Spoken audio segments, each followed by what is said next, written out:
Metal with water, metal पानी के साथ कैसा रिएक्ट करता है अभी हम लोग वो देखेंगे। सो उसके लिए हम लोग ने एक एक्सपेरिमेंटल सेटअप यहाँ पे एक डायग्राम बनाया है और ये हम लोग लेबोरेटरी में कैरी आउट करते हैं एक्सपेरिमेंट चेक करने के लिए कि क्या होता है। सो फर्स्ट हम लोग इस डायग्राम को नेम करते हैं। तो ये है हमारा बर्नर, बंसन बर्नर, जो यहाँ से हमें फ्लेम्स देता है। नेक्स्ट हम लोग ने यहाँ पे एक टेस्ट ट्यूब ली जो हम लोग ने इन्वर्ट कर दिया, टेस्ट ट्यूब को हम लोग ने ऐसे टेढ़ा किया और यहाँ पे एक स्टैंड से लगा दिया। This is what a stand.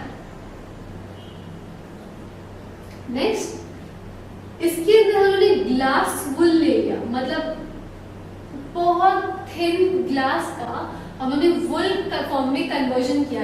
You can get it in the market, it is called as glass wool. Next कोई भी टाइप का मेटल ले लिया हमने, किसी भी टाइप का मेटल का वायर ले लिया यहाँ पे।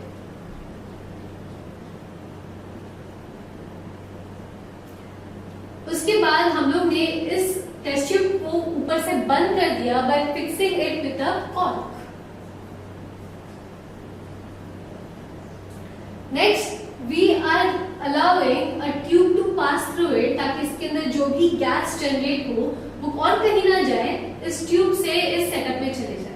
यहाँ पे मैंने क्या किया, एक वेसल लिया जिसमें पानी भरा हुआ है, फिर एक टेस्ट ट्यूब में पानी भर के उसने उल्टा रख दिया, ठीक है। सो उसका लेवल नीचे नहीं आएगा। So this is water. Next this glass wool is soaked in water, मतलब कि इस वुल को हमने पानी में डुबाया है, डुबाकर निकाल कर हम लोग ने इस टेस्ट ट्यूब के अंदर रख दिया है। तो इसको हम लोग लिखेंगे glass wool soaked in water.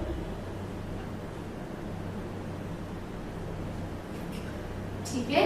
सो इसका नाम क्या है, reaction of metal with water. हम लोग ने एक सेटअप लिया जिसमें एक टेस्ट ट्यूब को हम लोग ने इन्वर्ट करके ले लिया, उसके अंदर हमने ग्लास वुल रखा, एक मेटल का टुकड़ा आगे रखा, उसको ऊपर से बंद कर दिया, एक उसमें से ट्यूब पास की जो हमारे वाटर वाले सेटअप में जाती है। हम लोगों ने इस ग्लास वुल को हीट करने के लिए यहाँ पर बर्नर रख दिया। इसके अंदर ना हम लोग कुछ तो नोटिस करते हैं, जैसे ही यहाँ से हीट होती है, थोड़ा टाइम हो जाता है ये बर्नर को ऑन करने के बाद, हम नोटिस करते हैं कि इस ट्यूब्स में से बबल्स आते हैं यहाँ और अंदर चले जाते हैं। ये बबल किस चीज के हैं, इसमें क्या हो रहा है, ये हम लोग रिएक्शन से देखेंगे। तो सिंपल रिएक्शन लेते हैं सोडियम का, reaction with sodium.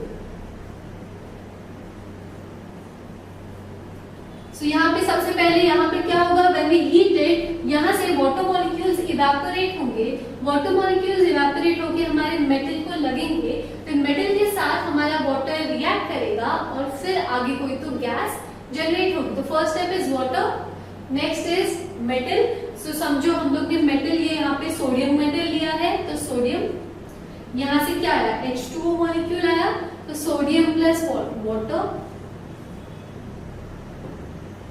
Sodium plus water. अब इसको हम थोड़ा सा ओपन करके लिखते हैं, तो यहाँ पे एक Na है, 2 हाइड्रोजन है, एक ऑक्सीजन, ठीक है। सो क्या बनेगा, NaOH बनेगा। तो इस रिएक्शन से हमको मिला NaOH और एक हाइड्रोजन। अभी हाइड्रोजन कभी भी अकेला हम लोग नहीं रख सकते, हाइड्रोजन और ऑक्सीजन हमेशा 2 होने चाहिए, तो H2 होना चाहिए था। तो हमने क्या किया, हम लोग ने 2 सोडियम ले लिए और ये वाटर मॉलिक्यूल्स भी हम लोग ने 2 ले लिए। 2 सोडियम और 2 वाटर मॉलिक्यूल्स लेने से विल गेट 2 Na। यहाँ पे कितना हाइड्रोजन, 4 हाइड्रोजन हो गए, अभी कितने ऑक्सीजन हो गए, 2 हो गए। सो एक NaOH, दूसरा NaOH। सो यहाँ पे मैं लिखूंगी वी हैव 2 NaOH और कितने हाइड्रोजन, 2। दोनों हाइड्रोजन साथ में हाइड्रोजन हाइड्रोजन बॉन्ड बनाएंगे और हमको मिलेगा H2। सो कौन सी गैस निकली वहां से, hydrogen gas. Hydrogen is in the form of gaseous state. ऊपर का एरो कहीं भी ड्रॉ होगा उसका मतलब कि वो गैसियस फॉर्म में है, ठीक है। सो यहाँ पर वाटर जब भी हमारे मेटल के पास आता है, ये वाटर हमारे मेटल के पास आया तो वहां से हाइड्रोजन गैस रिलीज हुई जो इस ट्यूब से पास हो रही है, मतलब कि इस ट्यूब में कौन सी गैस है, हाइड्रोजन गैस, और इस ट्यूब से वो गैस इस पानी में आ रही है, पानी से सो इट वेंट अबाव और यहाँ पे वो गैस का अमाउंट बढ़ गया। यहाँ पे गैस को जगह चाहिए, तो जगह चाहिए इसलिए वो पानी को नीचे पुश करता है। सो हम लोग कैसे समझेगा कि यहाँ पे हाइड्रोजन गैस आ गई?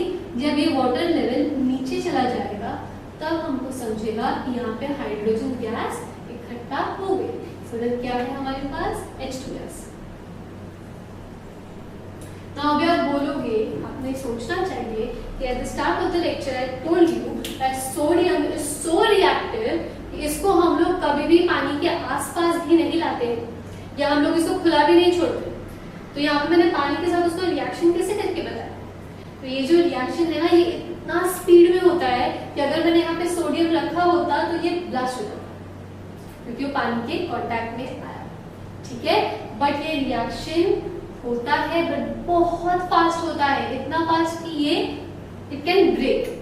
Understood? So we do not carry out this experiment with sodium. It is an easier example. That is why I given it to you, and it is in your textbook. ठीक है, तो next will take an example, similar example with potassium. समझो कि यहाँ पे मैंने जो metal लिया है वो पोटेशियम का लिया है। पोटेशियम मतलब कि K, first example. Second example is with potassium.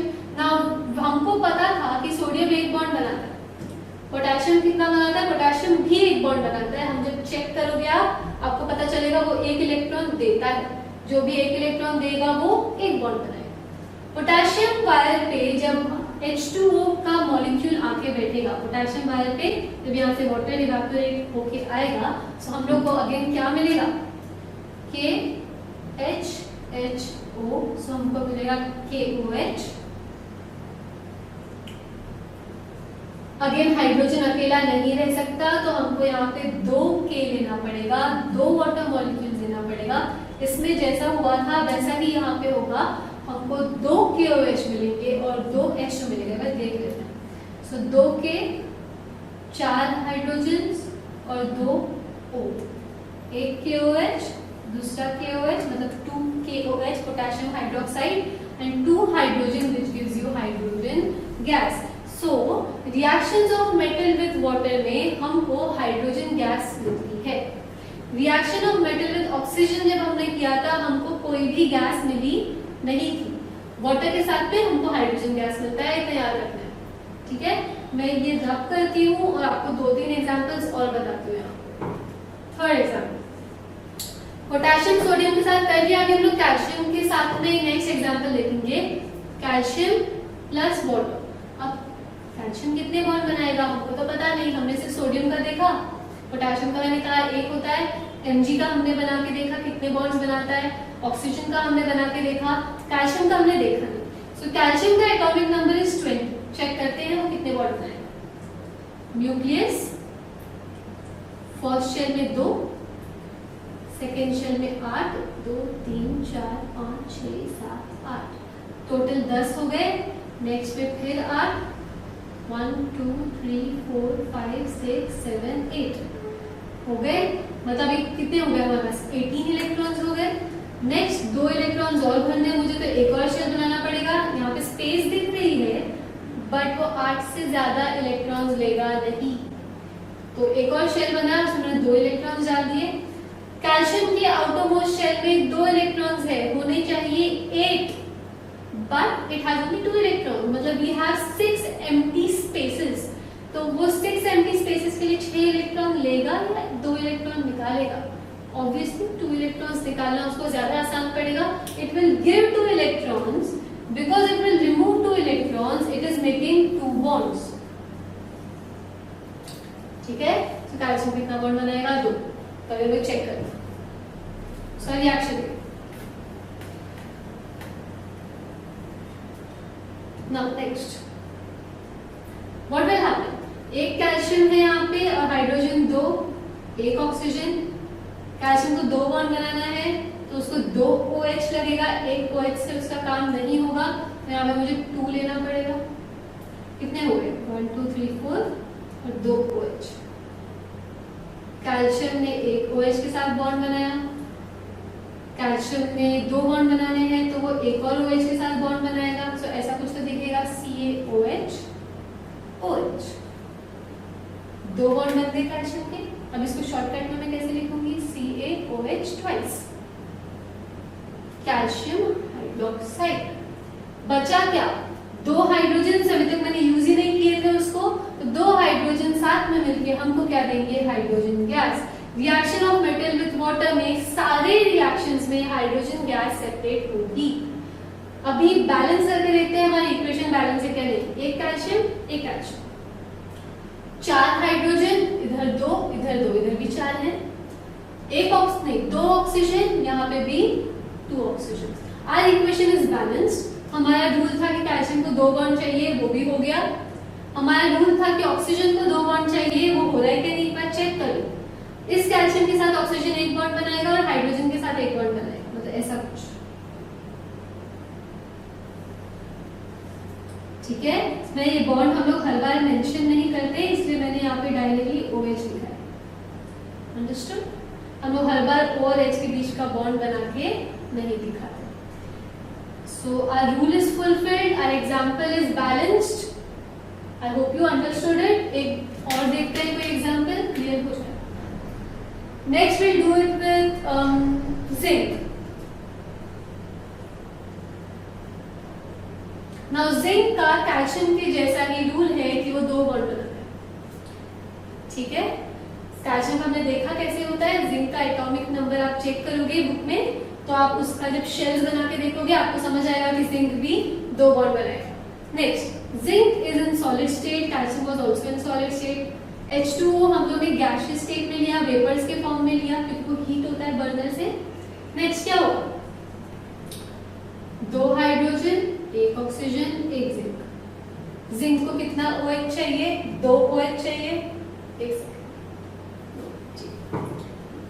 इसमें भी जिंक 2 बॉन्ड बनाएगा।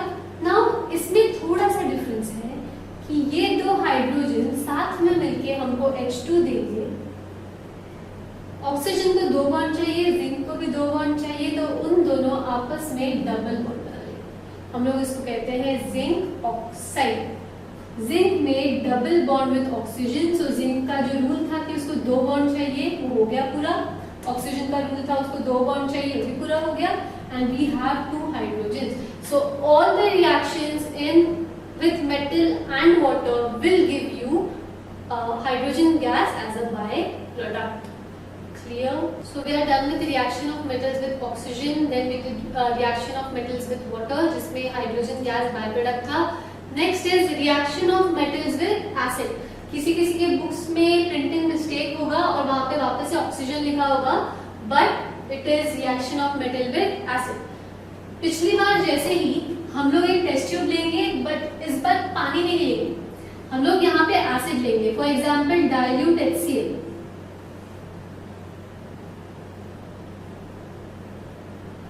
डाइल्यूट HCl, डाइल्यूट मतलब वो वीक एसिड है, मतलब वीक नहीं, डाइल्यूट मतलब कि एक स्ट्रॉन्ग एसिड में मैंने वाटर डाला ताकि वो थोड़ा सा वीक हो जाए, ठीक है।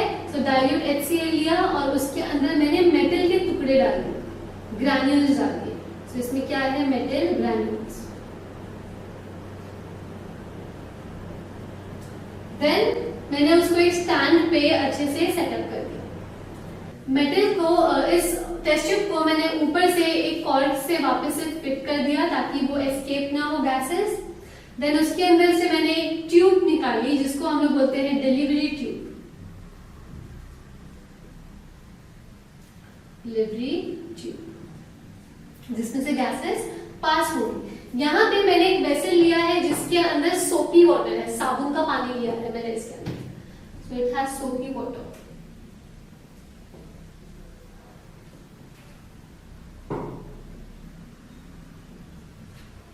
ठीक है। नाउ ये एक्सपेरिमेंट जैसे ही स्टार्ट होगा हम लोग देखते हैं कि क्या होने वाला है।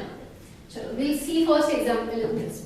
फर्स्ट एग्जांपल, समझो ये मेटल के ग्रैन्यूल्स जो मैंने लिए हैं वो समझो जिंक के हैं, ठीक है। जिंक में HCl है क्योंकि डाइल्यूट HCl है वहां पे। जिंक का लास्ट एग्जांपल पे हम लोग ने चेक किया था, रूल था कि जिंक 2 बॉन्ड बनाएगा, तो इसका रूल क्या है, मेकिंग 2 बॉन्ड्स, ठीक है। हाइड्रोजन एक ही बॉन्ड बनाता है, क्लोरीन भी एक ही बॉन्ड बनाता है। हम लोग देखते हैं नेक्स्ट। तो यहाँ पे हमारा जिंक Cl के साथ बॉन्ड बनाएगा तो हम लोग को मिलेगा ZnCl, ठीक है। बट मैंने क्या कहा था, जिंक कितने बॉन्ड बनाता है, 2, क्लोरीन 1। सो क्लोरीन तो खुश है but zinc is not happy, zinc requires 1 more bond, so it requires 2 Cl।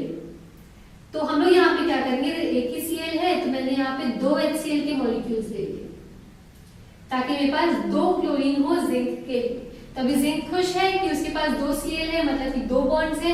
Chlorine भी खुश है क्योंकि हर एक क्लोरीन के पास सिर्फ एक ही बॉन्ड है। इसको लिखते समय मैं लिख सकती हूँ इट इज ZnCl2। ओके, बचा क्या, यहाँ पे 2 जिंक, एक जिंक यूज हो गया, 2 क्लोरीन यूज हो गया, बचे क्या, 2 हाइड्रोजन्स। अब ये दोनों हाइड्रोजन्स मुझको साथ में देंगे H2 का गैस। मतलब जब जिंक के ग्रैन्यूल्स को मैंने HCl में डाला वहां पे ZnCl2 का पाउडर बन गया नीचे और क्या मिला, H2 गैस। H2 गैस पानी लिक्विड से ऊपर आएगी, इस ट्यूब से पास होगी, हमारे सोपी वाटर में जाएगी तो यहाँ पे बबल्स बनेंगे। क्योंकि वो सोपी वाटर है तो बबल्स बाहर भी आएंगे ऐसे, ठीक है। हाइड्रोजन गैस का एक फंडा है कि वो बहुत जल्दी आग पकड़ता है। मतलब अगर हाइड्रोजन के पास में मैंने एक जलती हुई माचिस या एक कैंडल ले ली तो वो वहां पे फ्लेमेबल है, it will catch fire very easily. So ये बबल्स के अंदर हाइड्रोजन गैस है, बिकॉज ये हाइड्रोजन पास हुआ, सोपी वाटर में बबल्स बने, बबल्स बाहर आए, तो इसके अंदर हमारे पास क्या है, हाइड्रोजन गैस। जैसे कि मैं उसके पास कैंडल लाऊंगी वो हमको बर्न होता हुआ दिखेगा। Understood? I will be able to see that the hydrogen gas has burnt.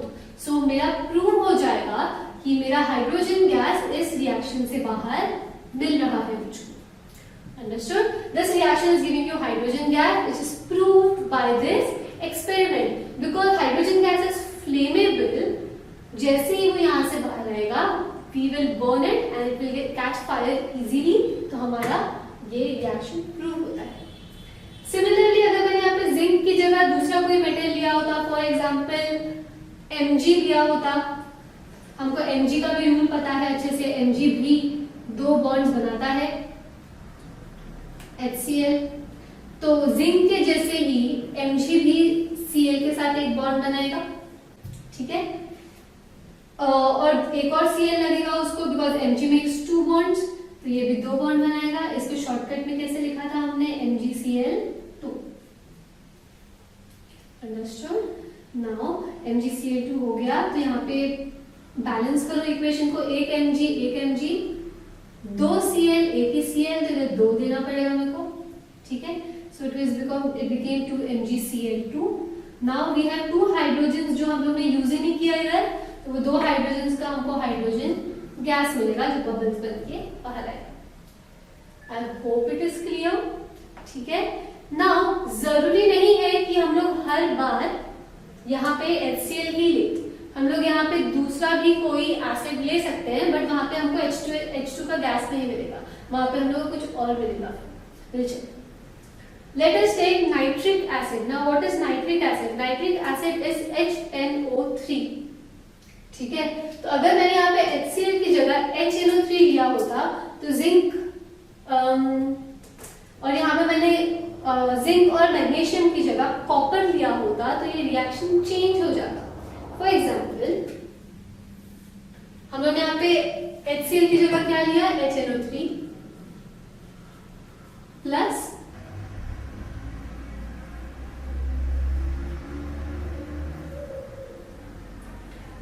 ये रिएक्शन थोड़ा डिफिकल्ट है और ये रिएक्शन हमको कैसे याद रखना है मैं आपको बताती हूँ। देखो, एक कॉपर अगेन 2 बॉन्ड बनाता है, वो उसका रूल है, ये आपको थोड़ा या तो प्रैक्टिकली कुछ शेल्स बना के चेक करना पड़ेगा या तो आपको याद रखना पड़ेगा कि कौन कितने बॉन्ड्स बनाता है, ठीक है।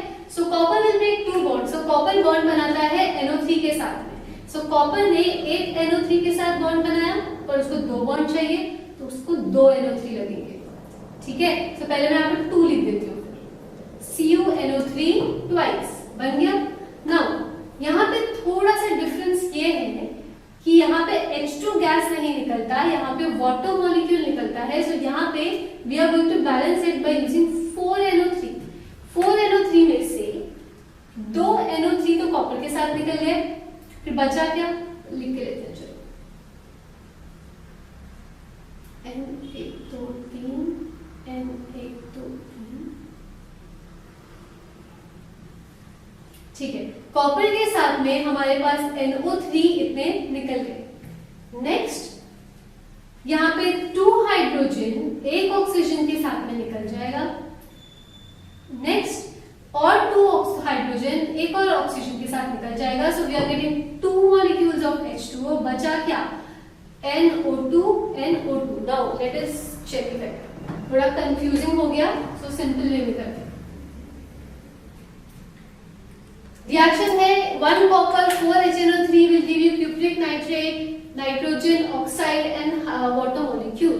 तो अभी यहाँ पे 4 HNO3 मॉलिक्यूल्स है मेरे पास, 4 में से 2 निकल गए कॉपर के साथ में, तो हमको ये मिल गया।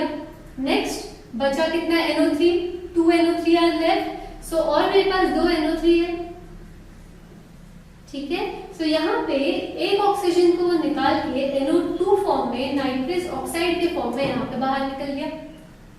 नेक्स्ट वहां से ही जितने भी हाइड्रोजन्स थे, सारे हाइड्रोजन्स ने यहाँ के 2 एक्स्ट्रा ऑक्सीजन के साथ में वाटर मॉलिक्यूल बनाया। I know this is a little complicated, but if you practice it you will understand.